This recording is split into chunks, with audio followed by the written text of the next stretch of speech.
Give a man enough money, enough power, and enough access to sex, and you'll see exactly who he really is. A lot of men look solid, church-going, polite, harmless. But be honest, how much of that is character, and how much of it is just no access? It's easy to stay clean when you've never been tempted with real money. It's easy to look gentle when you've never held real power. It's easy to stay faithful to your wife when you're the kind of man no woman even looks twice at. Anyone can play the good man when nothing has ever tested him. Here's why this matters right now. Money will corrupt most men. If money doesn't get him, power usually will. And if power somehow doesn't get him, a beautiful woman almost always finishes the job. But show me a man that no amount of money can buy, no amount of power can bend, and no woman can compromise, and I'll show you a man built to govern. In this video, we're covering 4 things that build the kind of man money can't buy, power can't corrupt, and no woman can pull off course. Then, and only then, you'll be the kind of man heaven can trust to govern and prosper in every area of his life. Most men never get tested this way. They call that peace. It's not. You want more than that. You want real power. You want real capability. And you still want to walk out clean on the other side. That's rare. Now, if you're listening to this and you already have the money, the strength, the influence, and you know deep down your character never caught up to any of it, hear this to the end. Because I have a challenge for you too, and a way back. And let's get started. Number 1. The weapon you were given. And here's why it changes everything. Your body isn't just skin and bone you drag through the day. It's a temple, but a temple built for war, not for decoration. Most men treat their body like a museum piece, something to look okay in a t-shirt. That's not what it's for. Think about a sword forged for a king's army. Nobody forges a blade to hang pretty on a wall. They forge it sharp, strong, and ready, because one day it's going to be needed for real.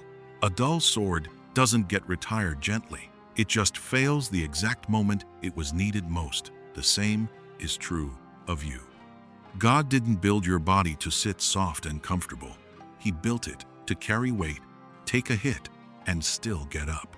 Why does this matter? Because a man who never trains his body never learns what his body and his will can actually endure.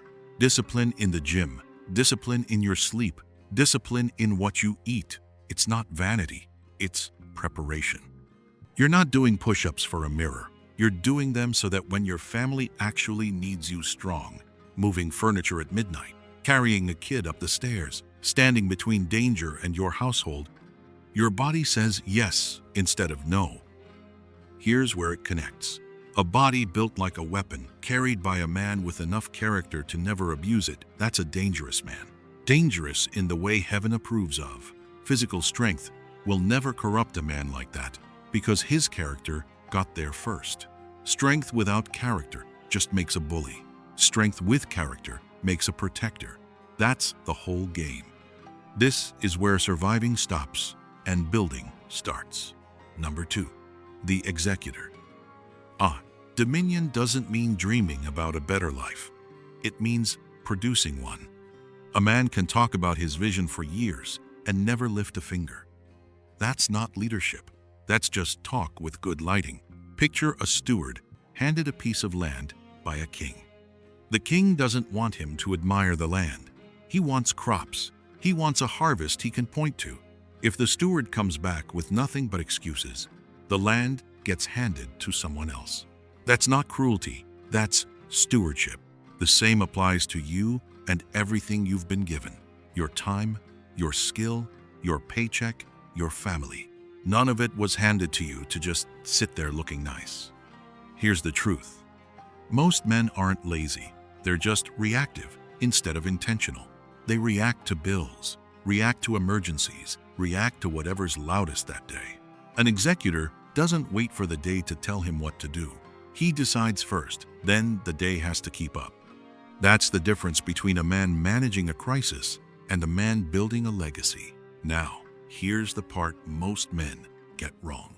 Execution builds wealth. Wealth builds influence. And influence, without character underneath it, turns a man arrogant, entitled, hard to be around. You've met that guy. Money changed him, and not for the better. But character keeps that same man humble as a dove and sharp as a serpent, exactly what Christ told his own men to be. That's what makes wealth safe in a man's hands, instead of dangerous to everyone around him. Start small. Pick one thing you've been meaning to do, one bill, one conversation, one goal, and finish it this week. Plain and simple. A provider survives the month. A steward builds something the month can't destroy and stays a good man while he does it. Number 3, the guardian of the gate. And this is the one most men don't want to talk about. Every ancient city had a gate, and every gate had a guardian, not a greeter, not a decoration. A man whose job was to decide every single day who comes in and who doesn't. Here's the full picture. Jerusalem's wall had been broken down for years, burned, scattered, an open invitation to anyone who wanted to walk in and take whatever they wanted. Nehemiah showed up and did something most men today would call extreme. He organized the men by family, put half of them to work rebuilding stone by stone, and stationed the other half on guard, spears in hand, watching the enemy the entire time. Some of them worked with a tool in one hand and a weapon in the other, never fully putting either one down. Nobody thought that was overkill. They understood something we've forgotten. You can't build something worth having without also being ready to defend it. Here's the law underneath that story. A wall with no one willing to defend it isn't a wall.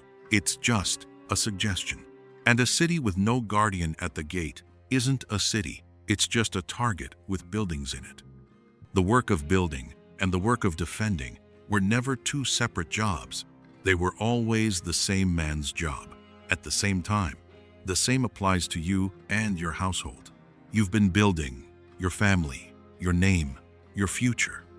But building means nothing if you haven't also decided you're the one standing at the gate when something comes to take it. Not your wife, not the church, not an app on your phone, you. And a gate that can't be defended isn't protection.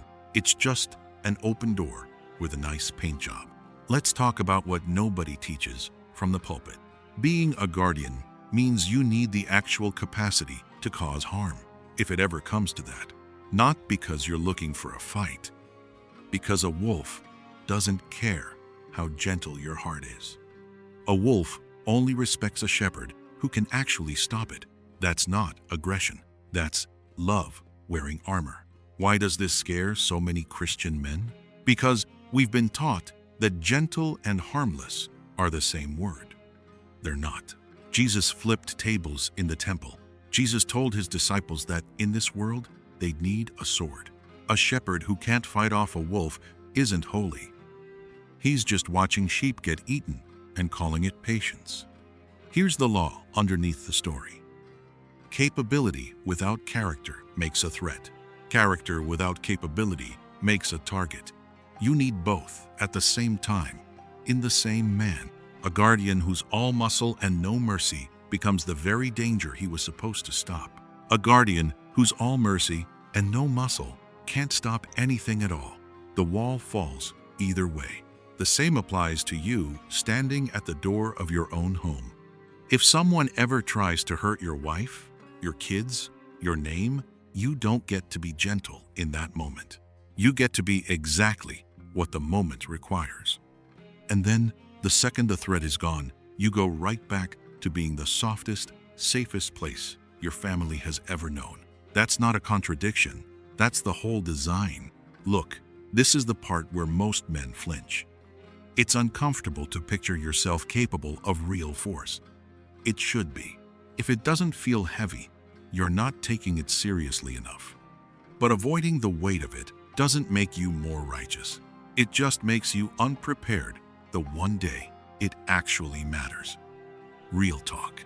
Most men spend their whole life hoping they'll never have to find out what they're capable of. That's not peace. That's just untested cowardice, wearing peace as a disguise. You don't want to be tested.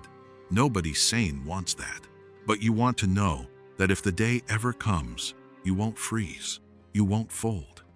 You'll stand at the gate the way you were built to. Here's what keeps this from turning into something ugly. Character is the leash, not weakness. Character. A guardian who's walking with God doesn't go looking for reasons to use what he's capable of. He prays it never comes to that, but he trains anyway. He stays ready anyway, not from fear, from love.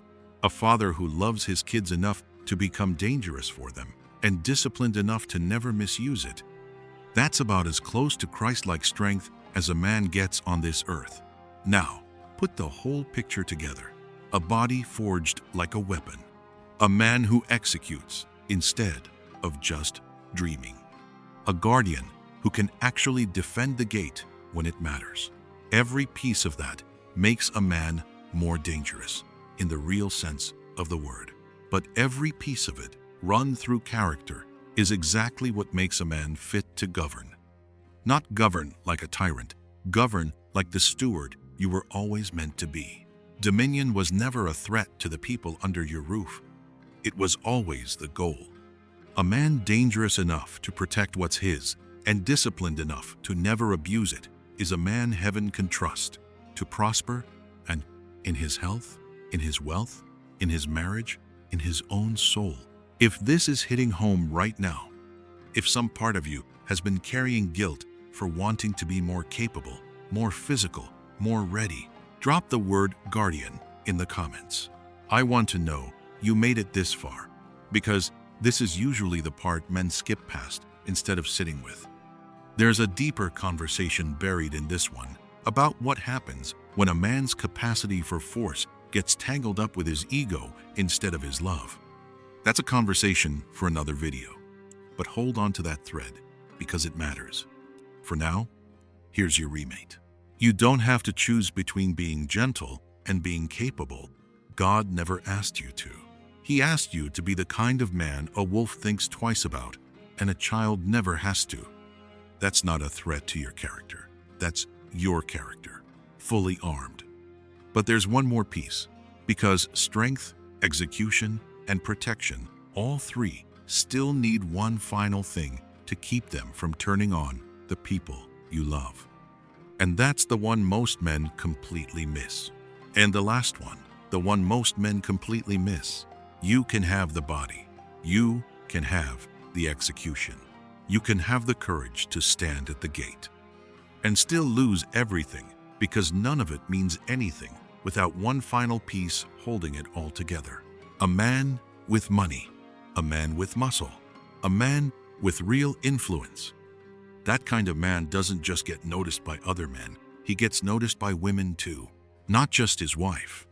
Other women. That's not a hypothetical. That's just what happens when a man becomes capable. Without character underneath all of it, that attention becomes the exact thing that burns down everything he built. A body, a bank account, and a name. All of it corrupted in one bad decision, because the one piece that was supposed to govern the rest was never developed. This is why we started this video the way we did. Give a man money, power, and access to sex, and you'll see exactly who he is. But flip that. When a man finally gets access to all three and still walks it out clean, still comes home to the same wife, still says no when saying yes would have been easy, that's not luck. That's character centered on God doing exactly what it's designed to do. It's not restraining him from the outside, it's governing him from the inside. Picture a king with the strongest army in the land, every soldier trained, every weapon sharp. That army could take any city it wanted, crush any enemy in its path. But a king without wisdom, without restraint, without a law higher than his own appetite, doesn't build a kingdom with that army. He builds a grave. History is full of kings who had all the power in the world and none of the character to carry it. And every single one of them ended up ruling over ashes. Here's the law underneath that picture. Power was never the thing that made a king great. Government was. Anyone can acquire power.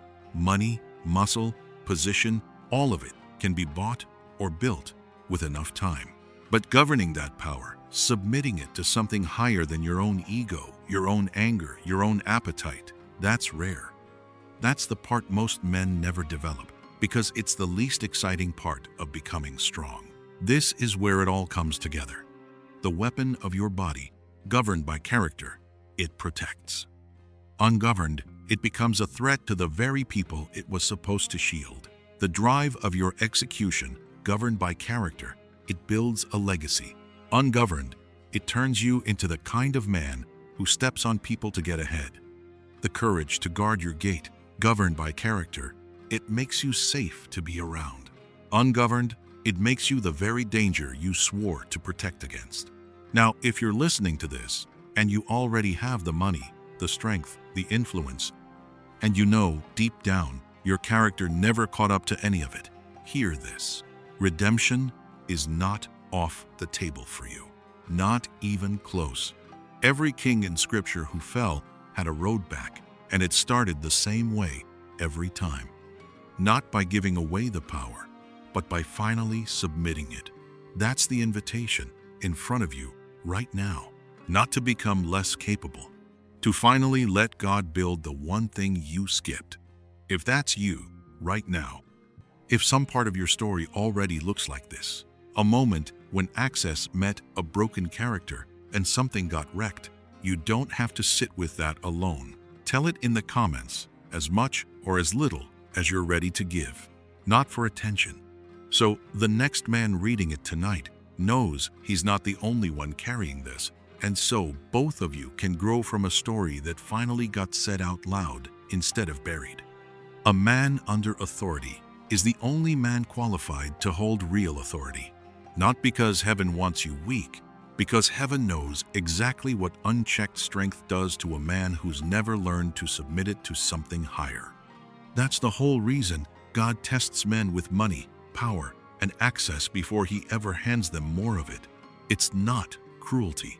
It's protection for you and for everyone standing close enough to be affected by what you become. This is what real dominion actually looks like. Not a man who dominates people. A man who has dominated himself first, his body, his drive, his capacity to cause harm, his eyes, his hands, and only then gets trusted to govern anything outside of himself. That's a man money can't buy. That's a man power can't corrupt. That's a man no woman can pull off course. That's a man ready to prosper in his health, his home, his work, and his walk with God, because every part of him answers to something higher than his own desires. That's what it actually means to be dangerous, and still be exactly the man your family and your God can trust with everything you've been given. Here's who you become when you actually live this out. Not a soft man, not a reckless one, a man dangerous enough to protect what's his and disciplined enough that nobody ever has to fear him, including the people who love him most. That's the kind of man heaven trusts with real weight.